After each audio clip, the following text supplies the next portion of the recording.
Amigas, amigos, me encuentro con Andrea Chávez Treviño, una joven mexicana, ciudad Juárez, una ciudad característica por el tema de la violencia, lamentablemente muy platicada sobre el tema de la violencia a la mujer, y es una tuitera, un perfil de politóloga, socióloga, de familia que viene de las raíces de la izquierda.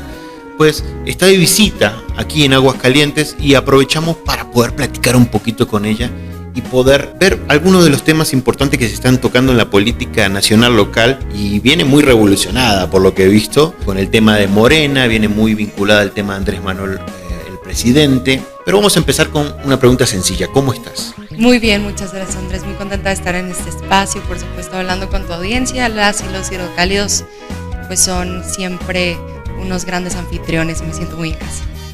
¿Qué te trae a Aguascalientes? Me trae la invitación de un gran amigo de nombre Arturo Ávila, empresario con visión social, que pues está intentando transformar su ciudad, Aguascalientes, desde hace ya algunos años, y pues venimos en una especie de comitiva de apoyo para lograr hacer su visión una realidad aquí en Aguascalientes. ¿Cuáles son los temas que principalmente a ti te importan en este momento de este gobierno? ¿Cuáles son los temas que más te preocupan? Me preocupa muchísimo la resistencia que se ha dado en las entidades federativas, en algunas de las entidades federativas que aún son gobernadas por los partidos ahora opositores, Acción Nacional, Revolucionario Institucional y unos cuantos más en Michoacán, el PRD y demás, a una serie de cambios que ha propuesto el presidente y que ha sido pues bienvenido por un amplio sector de la sociedad. 31 millones de mexicanas y mexicanos, una votación histórica en la historia contemporánea del país, votaron por este cambio, y naturalmente lo que nosotros y nosotras buscamos es que pues este cambio se pueda ver también en lo local, porque a final de cuentas es lo local lo que tiene el primer contacto con la ciudadanía, y por supuesto que es prioridad para nosotros hacer que la 4T tenga un piecito, un ancla en los municipios y los estados. 4T, cuarta transformación. ¿En qué ha mejorado en tu manera de ver en el tema de la violencia contra la mujer, en el tema de las mujeres de México? Vienes de un lugar muy reconocido, como decíamos, por la violencia contra la mujer. ¿En qué ha mejorado? Mira, para darte un contexto, en Ciudad Juárez, la ciudad en la que yo nací, la ciudad en la que yo crecí, la ciudad en la que yo estudié, pues es una ciudad en donde las mujeres éramos botín de guerra en esta guerra llamada contra el narco, que fue a final de cuentas la guerra que declaró Felipe Calderón y que ahora sabemos que fue una gran farsa. Y lo que nosotras y nosotros veíamos es que las primeras en morir no nada más eran mujeres, sino que eran mujeres pobres.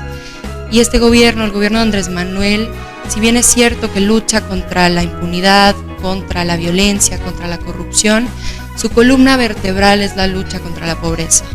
Y es por eso que yo me he identificado tanto con ese movimiento de la 4T, porque sé que para cambiar la vida de muchas mujeres y para hacerlas menos propensas a sufrir violencia, hay que empoderarlas económicamente, hay que hacerlas partícipes de la vida pública, y que pues ellas tengan la capacidad no nada más de decidir en lo público, sino también en lo privado, y para eso necesitan oportunidades laborales, de los programas sociales, que yo considero que son pues una cuestión prioritaria para Andrés Manuel. Ya elevó a rango constitucional los programas sociales, y por supuesto ese es el problema que hemos visto en los estados, la reticencia que tienen muchos gobiernos locales de hacer partícipe a la gente de algo más grande que ellos y que ellas, ¿no? Que es lo público. Y bueno, en Juárez hemos notado que hace unos años fue naturalmente el foco internacional por el tema de las muertas de Juárez, pero ahora con el rescate económico que se ha dado a estos sectores, a las madres solteras, a las personas con discapacidad, la persona más vulnerable en este país proviene de un grupo indígena, tiene una discapacidad, vive en una zona rural y es mujer. Y entonces los programas sociales vienen a rescatar a esas personas que habían estado durante tanto tiempo en el olvido, y como juarense y como mujer no tengo de otra más que apoyar este movimiento. ¿No te parece que es un poquito peligroso a veces también idolatrar a un político? Siempre, por supuesto, claro que sí.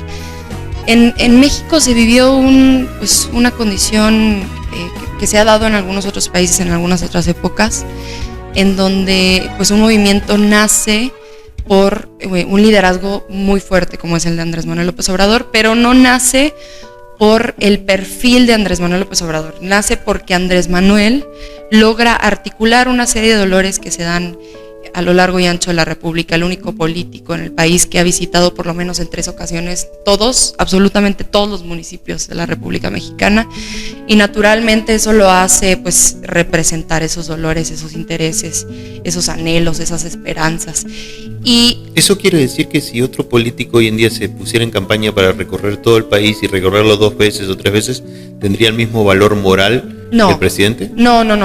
Lo que lo hace fuerte es que tras haber recorrido 3 veces estos municipios, logró articular esta serie de demandas y darles una solución que le parece a la gente que es viable, que le otorgó el bono democrático para hacerlo posible. Una amplia mayoría, no solo en la votación a gobierno federal, sino también en las cámaras legislativas, en el Congreso Federal, en Cámara de Diputados y en el Senado, para hacer posibles esta serie de reformas que él plantea, ¿no? Andrea, eres muy joven, 23 años. ¿No se te hace también que puede llegar a ser nuevamente peligroso el hecho de tanto poder concentrado?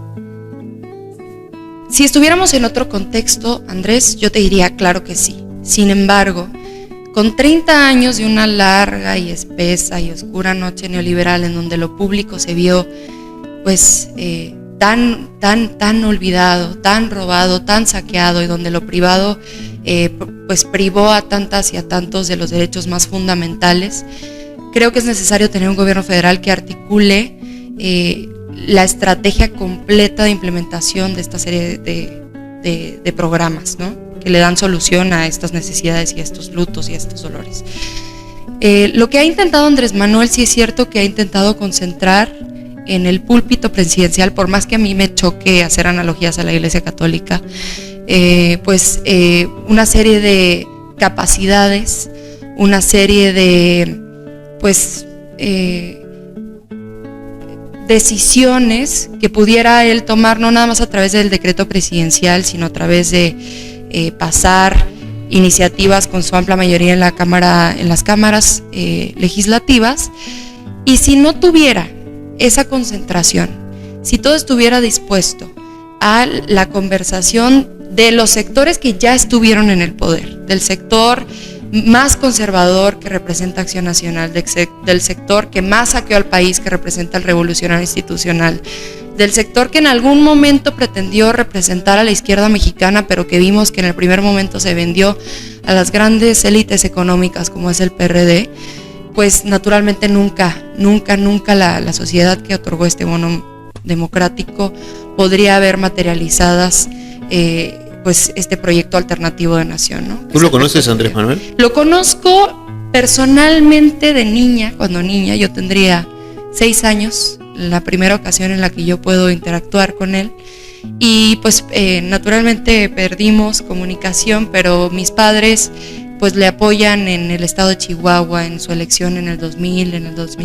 el 2006, y bueno, ya no he tenido oportunidad de comunicar, pero siempre he estado pendiente. Debería, porque tener así personas que hasta santifican, hablando de púlpitos, el puesto presidencial, sí. Debería de recibirte y decirte, venga para aquí, usted es mis consentidas. Es que es demasiado. No, Andrés, como te decía, a mí me choca hacer analogías a la Iglesia Católica.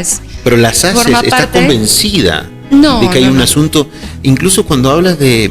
Me causa una sensación extraña cuando hablas neoliberalismo. Estás hablando de la época donde el presidente también formaba parte del PRI. O sea, él formó parte de esa élite que hoy en día estamos criticando. Cualquier político que tenga más de 40 años en la política mexicana, perteneció naturalmente al Partido Revolucionario Institucional, que fue el único partido que pues tenía presencia, y él fue incluso el coordinador del PRI, el presidente estatal del PRI en Tabasco, como muchas y muchos otros líderes sociales que tienen tantos años en la política. Pero ya se limpió, se purificó de eso. No, de ninguna manera. Es que él nunca se ensució, Andrés. Pensar que él se ensució por haber estado en el PRI es una mentira.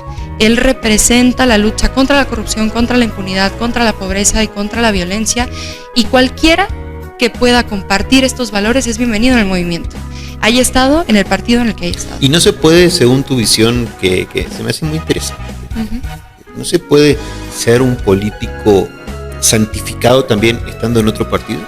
Sí, claro, y los hay. Y los hay en el ala conservadora. Mucho se santificó a Felipe Calderón, mucho se santificó a muchas otras series de personajes en los estados, mucho se santificó a los Moreno Valle en Puebla, mucho se santificó a Javier Corral en Chihuahua, que aún sigue en el gobierno estatal, mucho se ha santificado a muchos otros perfiles que se piensa que por arte de magia van a llegar a resolver una serie de problemas. No es lo que hacemos con Andrés. A ver, Andrés es el político que más apoyo ha tenido en la historia contemporánea del país. Eso es indudable. Y uno pensaría que con el desgaste natural que trae un gobierno, tras haber estado 2 años al mando de gobierno federal, pues traería naturalmente una tendencia a la baja en los niveles de aceptación.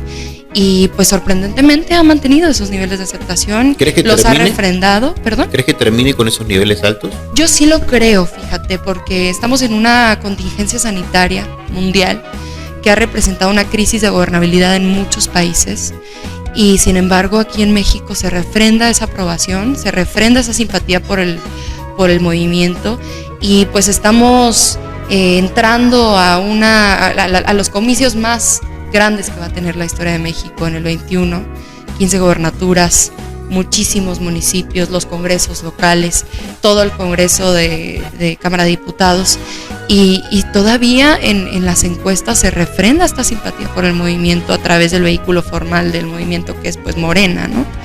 Y pues naturalmente la gente es que ya estaba en un hartazgo, Andrés. ¿Qué has escuchado de Morena en Aguascalientes?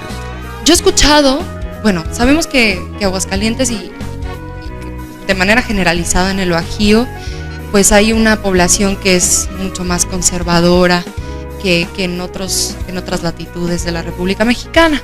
Y aquí pues hay cierta reticencia a Morena, no a la 4T, porque las encuestas nos dicen que hay mucha más gente que está a favor del proyecto Andrés Manuel que a favor del proyecto de Martín Orozco, ¿no? Pero no quieren a Morena, entonces. A Morena no, porque Morena, como vehículo formal, es un partido muy nuevo. El movimiento de la 4T no es nuevo. Tiene, diría yo, desde el desafuero de Andrés Manuel. Pero como un partido es que nace, es un bebé, y que tiene una serie de dificultades que pareciera que le son intrínsecas a la izquierda por la horizontalidad que le caracteriza, y que como no hay una jerarquía, pues las decisiones no están claras, y entonces todo tiene una serie de discusiones, y todo pasa a través de los consensos, y todo pasa, entonces es una complicación. Lo que Morena ve en los estados es que tiene un partido cascarón. No hay partido, no hay movilización, no hay representantes de las secciones, no hay representantes de las demarcaciones, no hay comités de defensa de la 4T, que es lo que ha planteado Mario Delgado, ahora nuevo dirigente de Morena. Y entonces, pues naturalmente la gente no quiere a Morena en el estado. Ve a Andrés Manuel como un líder orgánico, ve a Andrés Manuel como un líder necesario, pero no ve en Morena la respuesta a los serios problemas que tienen los estados, y particularmente en un estado conservador como Aguascalientes, pues no lo vemos, ¿no? No lo vemos. Los y las hidrocálidas no ven en Morena una opción válida. Yo creo que, como hemos visto en las encuestas, los indecisos en Aguascalientes siguen creciendo, los apartidistas siguen creciendo, Acción Nacional sigue perdiendo simpatía, el PRI prácticamente muerto, pues ya nadie se atreve a defenderlo, y Morena, un cascarón, pues tiene que buscar perfiles y liderazgos fuertes más allá de lo que pueda jalar o no la estructura partidista, ¿no? ¿Dónde te sigue la gente que te pueda seguir y que pueda estar conociéndote un poco más? En Twitter es tu red fuerte, ¿no? Sí, Twitter a mí me encanta, Andrés, porque es la red de política por excelencia, ¿no? Es donde está el llamado círculo rojo, que son los comentócratas, los opinólogos, los analistas, los periodistas, los primeros que tienen acceso a la información, al hecho, y que lo interpretan, y que pues pudiera ser la segunda o tercera velocidad de la comunicación, y a mí por eso me encanta. Y además a mí me encanta la política de boxeo, porque pues, tras haber nacido en una ciudad de extrema violencia como Juárez, te hace la piel tan gruesa y aprendes que pues la lucha no es por la razón ni por los intereses, sino es la lucha por los corazones, y eso vemos en Twitter. Y entonces mi red social favorita es esa, en donde tengo compañeras y compañeros defensores de la 4T muy valiosos, por roomies. Mi red social es Andrea Chávez Tre en absolutamente todas, Instagram, Facebook y Twitter. Andrea Chávez Tre. Andrea Chávez Tre.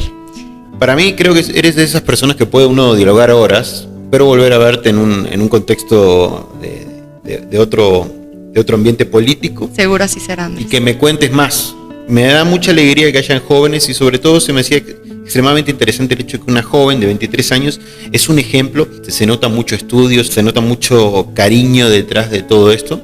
Y bueno, sin duda la dirección de tus padres, que se ve que son unos izquierdistas también ahí en la lucha social. Sí. Da ese perfil. Te agradezco muchísimo No, al contrario, este espacio que sé que bueno, nos lo otorgó Arturo Ávila, que los trajo como parte de una gira. Y yo quise aprovechar este momentito, Andrea. No, te agradezco, y a tu audiencia, cómo no. Y mandarles un fuerte abrazo a las hidrocálidas. Ya quedó. Saludos. Salud. Portal de Noticias Aguascalientes de México. www.aguascalientesdemexico.com